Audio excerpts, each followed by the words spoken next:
Question 1.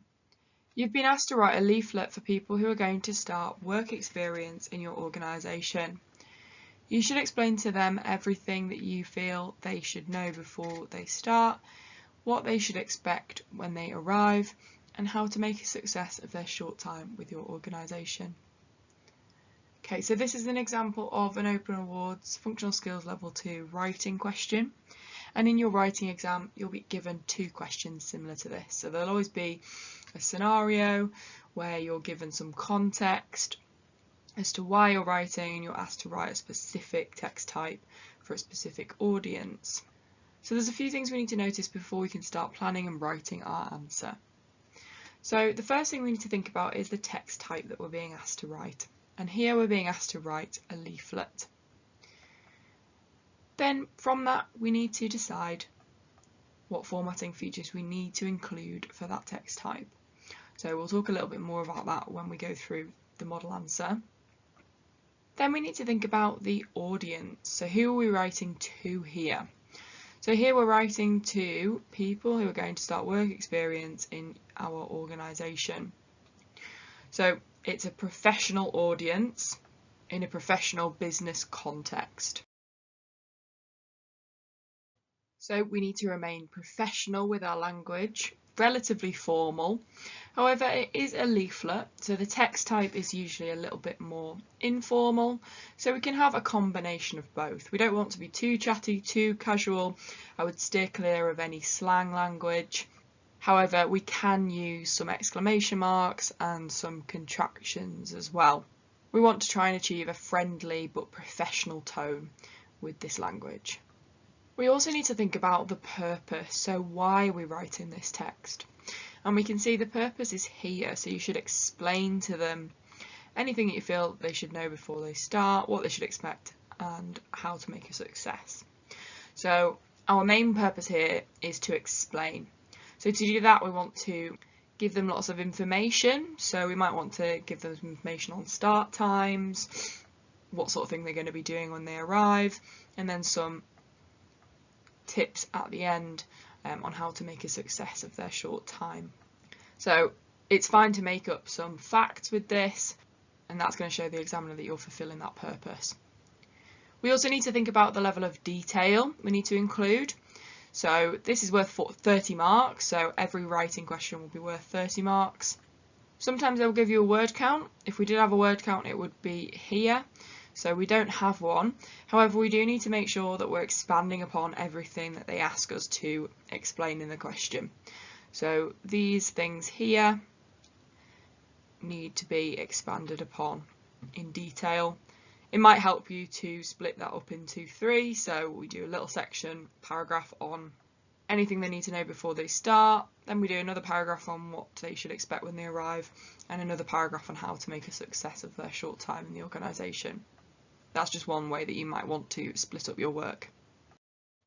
Okay, so we're going to have a little look at the mark scheme then for all writing questions. Now how this is fulfilled will depend on the few things that we've looked at already in the question. So what text type you're writing, the purpose and the audience of your text. So make sure that you know all of that before you start writing. So the first point in our mark scheme is clarity. So this just means that making sure your answer is clear throughout is really important. So being able to write in clear, coherent sentences that are grammatically correct will contribute to this. Making sure that any spelling errors don't affect the examiner being able to actually understand what the word says. And also planning your answer can help with this, so making sure that it has a clear logical structure and the order of things that you're writing down are logical. Next we've got detail, so this refers to kind of the length of your answer and the amount of detail that you're including. So first thing to note with this is if you do have a word count in the question, make sure that you stick to that.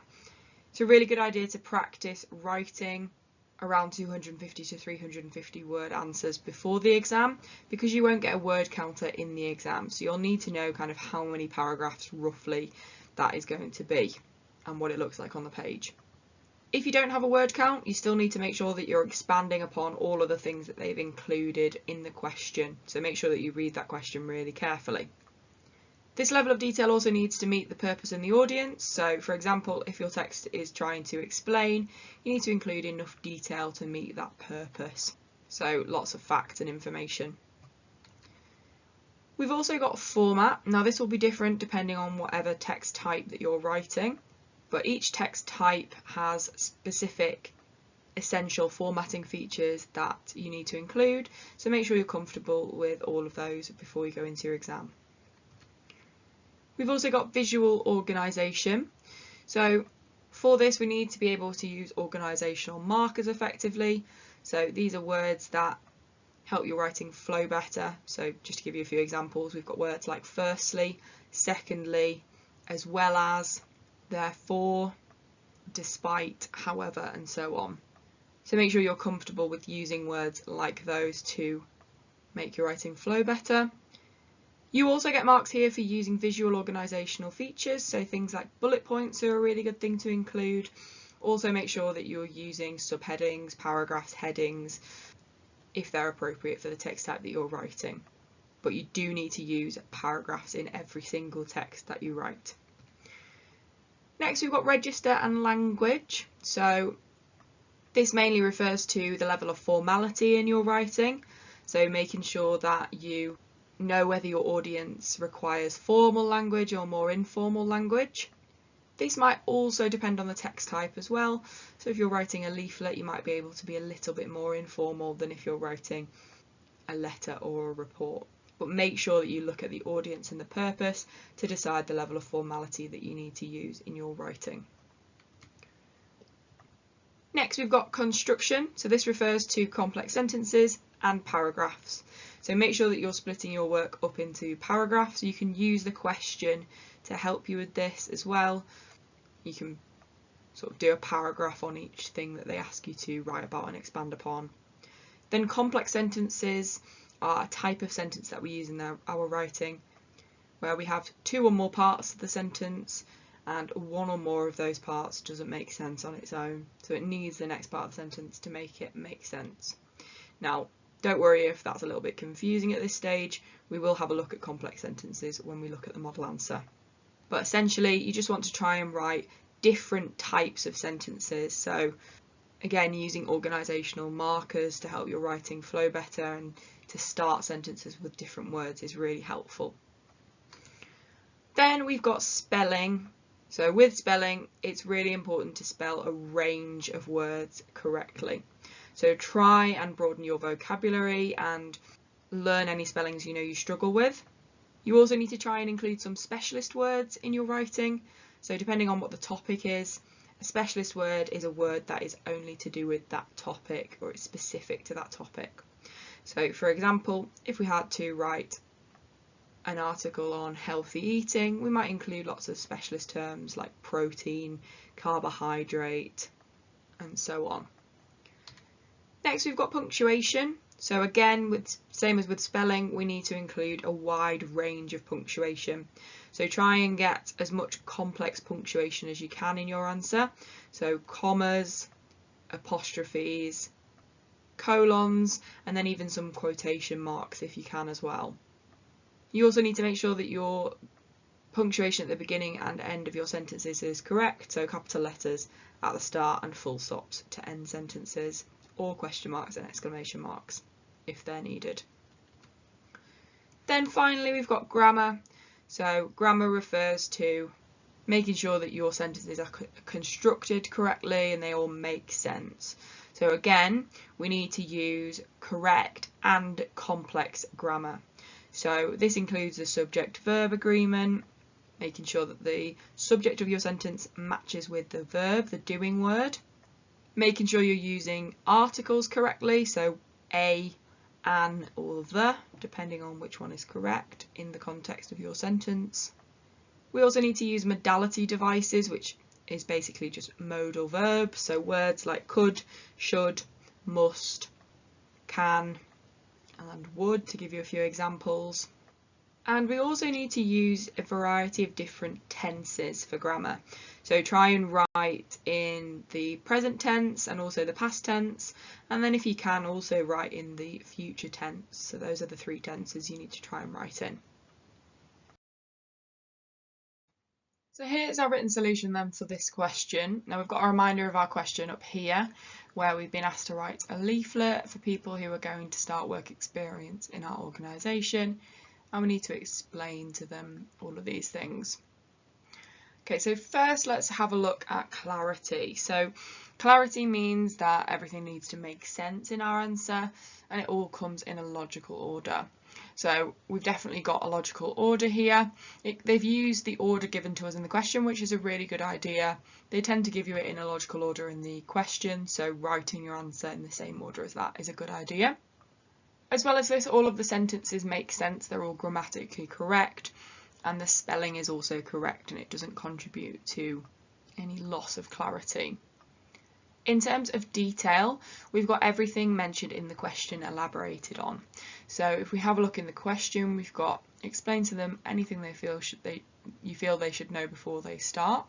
So we've got that in the first subheading here, before you start, and they've expanded upon that. So we don't just want to give one thing here, we want to expand upon it. So they've given 3 options here, or 3 things. That's a really good idea to do that. Then the next part of the question says explain what they should expect when they arrive, and we've got the subheading when you arrive.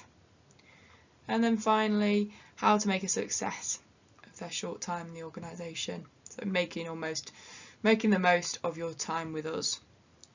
And they've given a few different things there. So you can see here how each thing you're asked to write about in the question has been expanded upon within the answer. So next we want to think about format. So format refers to the essential formatting features that we need for a certain text type. So here we're being asked to write a leaflet, and for a leaflet we need a fitting title or heading at the top here, welcome to your work experience. We also need subheadings throughout, before you start, when you arrive, make the most of your time with us. Then we also need paragraphs or sections, or both. So in every text that we write, we do need to include paragraphs, which we've got here, but we've also got sections used here. So they've used numbers to separate the different sections, and also the bolding as well to separate them. So that just makes it look more interesting and shows you've understood that a leaflet is designed to be visually appealing. For a leaflet, we also need contact details. Now this is one students often forget. So down here we've got, if you require more information before your first day, please contact Sherry on this number. Now that is all you need to include to tick the box of contact details, just someone's name and number, or you could put an email address as well if you wanted to. Next, that leads us on nicely to visual organisation. So remember, this includes visual markers, organisational features, which we've got a lot of here. We've got a heading, we've got subheadings throughout, and we've also got these sort of mini section headings, so the numbered bullet points, introduce those, and then we've also got a mini subheading within those as well. We've also got these sections down here in bold, showing that these summarise what's going to be explained after the colon. So lots in the way of visual organisation there. We've also got some organisational markers used, so words like which to join sentences together there. We've also got if, showing that it's dependent on something, and words like so, again to join that sentence together. Next, if we think about the register and language used here, remember this largely refers to whether your answer is formal or informal, and whether this matches the audience and purpose. Now, if you remember when we went through the question, this audience is fairly formal because it's a professional environment, it's people that are going to be working for your organisation.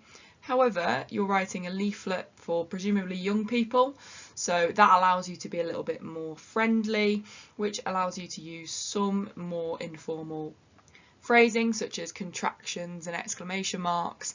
However, we don't want to use any slang or any really informal phrasing because it is still a professional text. So somewhere in the middle is the answer here. So we've got some sort of high-level formal vocabulary in here to reflect the professional setting. So words like punctuality, line manager, and also initiative. But then we've also got some contractions mixed in there to make it seem friendlier. So don't hesitate to ask. We've got an exclamation mark here at the end, welcome aboard, to again give that friendly tone. So the writer here has shown that they've understood the context, the professional context, but they've also understood the context and the need to be friendly with some exclamation marks and contractions. Next, if we think about construction, so we already know that we've got paragraphs constructed well here. We do have a lot more paragraphs here and they are shorter, but we do still have the work divided into them. And in terms of complex sentences, these are sentences with two or more parts where one or more of the parts doesn't make sense as a standalone sentence. So let's pick out an example of one of those. So we've got one here. If you have any questions about what to wear, feel free to ask us. So in this sentence, we've got the comma splitting up the two parts of the sentence. Feel free to ask us is a sentence that would make sense on its own. So if we took that out and put that as a standalone sentence, it would make sense. However, this first part, if you have any questions about what to wear, if we put a full stop after wear there, that wouldn't make sense because we've got this word if, which shows that it's conditional, or it needs this next part of the sentence in order to give the full meaning of the sentence and make it make sense. So using words like if, after, before, when, or whilst, to give you a few examples, using words like that to start your sentences can really help you to get these complex sentences into your writing. Then finally, let's look at spelling, punctuation and grammar. So in terms of spelling, remember we need to be able to spell common words used in daily life, work and study. We also need to be able to spell some more difficult words and also some specialist words. So we already picked out line manager, that's a specialist term. Also words like punctuality and company values and initiative are not only harder words to spell, but they're also specialist to do with this topic. In terms of some other difficult to spell words that we've got in here, we've got words with double letters, for example, recommended and attitude.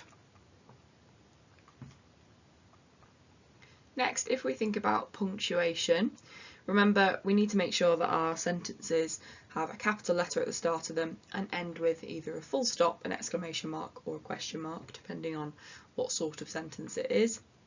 And we definitely do have that here. So we've got capital letters at the start of sentences, full stops at the end, or where necessary, exclamation marks such as at the end there.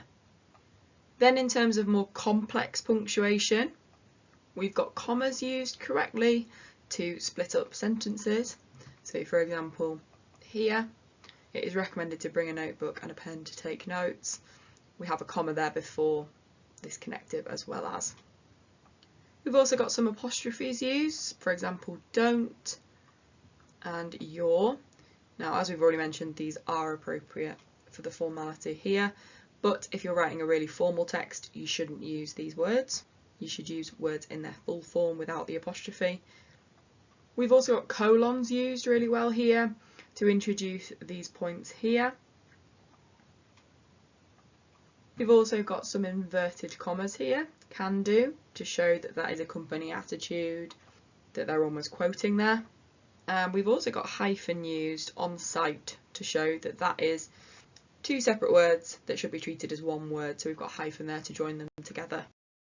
Then finally, if we think about the grammar in this example answer, we've got the subject-verb agreement correctly used throughout. So this is where our subject of our sentence needs to match the verb. So if we've got a singular subject, we need the verb to match that. If we've got a plural subject, we need the verb to also match that. So just to give you an example, we've got this sentence here, if you finish a task. So in this example, finish is the verb, it's our doing word, and you is our subject because the subject does the verb.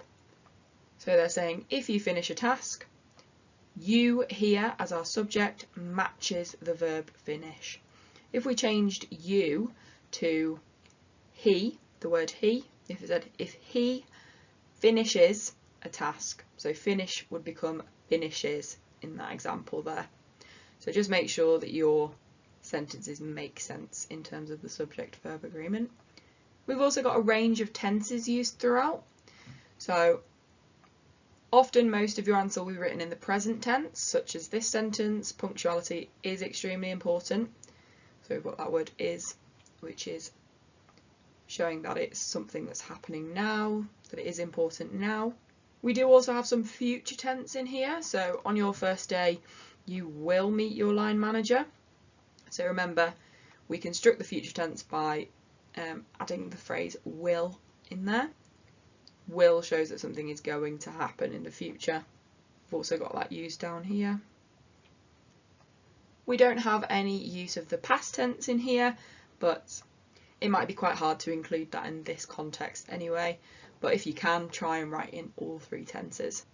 Next, in terms of grammar, let's think about modal verbs. So we've got the modal verb will here. This is used to express that something is kind of intended to happen in the future. We've also got would there, which is another modal verb. Here it's used to express this preference, so you would not like to eat if you would like to do something else. Then finally, let's look at articles. So we've got an indefinite article a used here correctly, so as well as a packed lunch if you would not like to eat at our on-site cafeteria. The reason a is used there is because we're talking about a general packed lunch that doesn't really exist yet. They're just giving it as an example. Then we do also have a definite article. So here, make the most out of your time here. So that's used because it's part of the phrase make the most, and there's only one. It's something specific that the speaker and the reader are aware of. It wouldn't make sense here to say make a most out of your time here. So overall, this answer is really strong. Hopefully after going through the mark scheme, you now have a better idea of how to do the same with your own answers. Question 2. Your neighbours are behaving in an antisocial way, which is adversely affecting your health and social life. You have politely asked them to stop, but they have either ignored you or been rude. You decide to write an email to the council explaining the situation and asking for help. Write the email. Okay, so this is another example question that you could be given in your Open Awards Functional Skills Writing Level 2 exam. Now, we've got a different text type here, so we need to write an email this time. So again, need to make sure that we know the formatting features for an email, which we'll talk about when we look at the model answer. Then we need to think about our audience. So the audience here is the council. So this is definitely a formal audience. They're a professional body, and we're writing about quite a serious topic as well. So we want to remain formal and professional when we write this. Then our purpose is to explain again, so explaining the situation. So we want to give lots of detailed information, explaining what's happened. So it's not enough for this question to just say they've been doing this one thing. We want to try and give a few things that's been happening, maybe even include detail on what you've done and how you've tried to resolve it yourself, and then you can ask for their help and maybe give them some suggestions as to what you would like them to do about it. With a question like this, it's very easy to not write enough, so make sure that you are expanding upon everything you're asked to write about, because it's quite vague here what they give you in the question. In terms of the detail, we don't have a word count here, but we do need to, as we've already said, expand upon everything we're asked to write about in the question. Okay, so here is the written solution then for this question. We've got a reminder of our question in the top right corner here. So we have been asked to write an email to the council explaining the situation. Okay, so firstly, let's think about clarity. So the answer is really clear throughout. We've got logical paragraphs which come in a logical order. So they've started by explaining why they're writing, then they've gone on to explain kind of what the situation has entailed, what sort of things have been happening, and then what they've done themselves and what they're wanting the council to do. So it comes in a logical order. As I've said previously, make sure that you follow the order that they give you it in the question. That will usually be a logical order to put your answer in. Equally, all of the sentences make sense grammatically and there's no spelling errors that affect the meaning. In terms of the detail, we don't have a word count for this question. We're just asked to explain the situation and ask for help. Now that's fairly vague, so it gives us a lot of leeway to use our imagination and explain what sort of things our neighbours have been doing. Make sure that you do that. It's not enough to just say that they've been engaging in antisocial behaviour. We need to explain what's been happening. Ideally give a few different things that's been happening and some timings which has been done here. So they've explained why they're writing in the first paragraph and they've gone on to explain the situation. So giving some examples of the sort of behaviour that they've experienced. Then they've also asked for help from the council in the last paragraph. This is about the minimum amount of words that you want to be writing. If you don't write enough and your answer is not detailed enough, you will lose marks for detail on a mark scheme. Next, if we think about the format, so here we're being asked to write an email, so we need to remember our to line. Notice that we are given that in the question, so make sure you copy that out. Our subject, which summarises what we're writing about. Our greeting. We don't know the name of the person that we're writing to here, so dear sir, madam is appropriately formal. You could also put something like to whom it may concern. Then we've also got our sign off at the end there. Always use your full name or make up a full name, as this is more formal than just writing a first name. So next, let's think about visual organisation. Now, we don't have too many organisational features to visually split up the text. We do have sections and paragraphs, but we could maybe add something like bullet points in here just to make it look more visually appealing and get some marks for visual organisation. In terms of organisational markers also within visual organisation, we have got some of these. So we've got words like despite, we've also got but used and therefore. So these just make the text flow better and also get you marks that will impress the examiner. If you notice that you're starting a lot of your sentences with I or this, try and think of words that you could start your sentences with instead in order to make your writing much more interesting. Next, if we look at register and language, as we already established, this is a very formal audience, they're a professional body, and it's quite a serious topic as well, so we want to use formal language. So the student has done that really well here. They've used words in their full form rather than contractions such as I am. Generally formal vocabulary, so such as significantly affecting, increasingly antisocial, and considerable distress. So try and use as much formal vocabulary as you can for this audience in particular.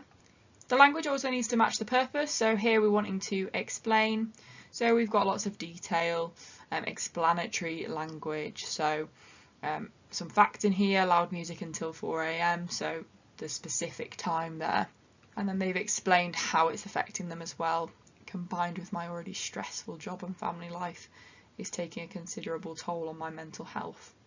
So using formal language, they've explained their situation, so suited to the audience and the purpose. Then if we think about construction, so as we've already talked about, we've got paragraphs really well used here. When the student moves on to talking about something new, they start a new paragraph. Then in terms of complex sentences, we've got a good example here. Despite my efforts to address this issue directly with them, they have either ignored my requests or responded rudely and aggressively. So in this example, we've got this comma separating the two parts, and this first part uses the word despite.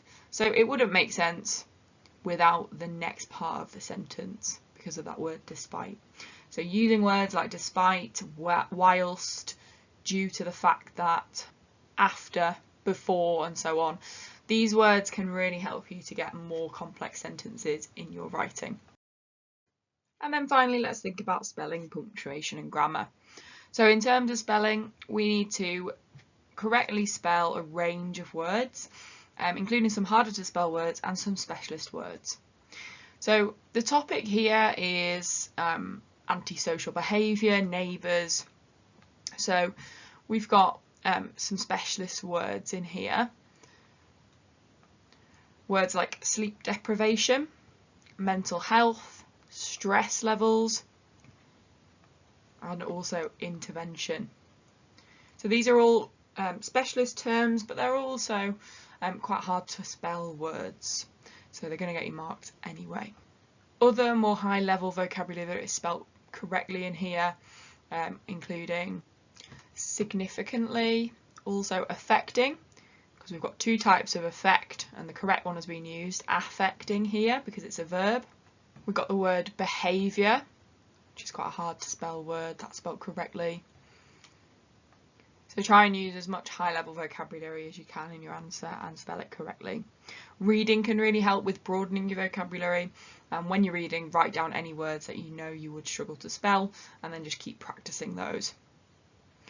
Next, if we think about punctuation, so again, full stops and capital letters are all correct throughout, so starting sentences with capital letters and ending them with full stops. We don't have any exclamation marks or question marks in this one. Then in terms of complex punctuation, we've got a lovely apostrophe here for possession, my neighbour's behaviour. The apostrophe goes there because we have more than one neighbour. So we take the plural word and because it ends in an S, we just add the apostrophe on the end. We've got a colon used within this time. We've also got commas used really well throughout to split up sentences. So for example here, I've tried to resolve this matter amicably, but my attempts have been unsuccessful. So we've got the comma in the middle here, combined with the connective but, which joins two independent sentences together that are closely linked. Then if we finally think about grammar, in terms of the subject-verb agreement, that is correct throughout. Just to give you an example, we've got I am experiencing. So here the subject is I, the verb is am. Now I is our singular subject here, so the correct form of the verb is am. If we change this to she, we would change am to is. If we change the subject to they, we would change it again to are. So they are experiencing, I am experiencing, or she is experiencing. So that's what the subject-verb agreement is, and it's really important that you get that right in your sentences for grammar marks. Next, if we think about a range of tenses being used, so this email starts in the present tense, so explaining why they're writing.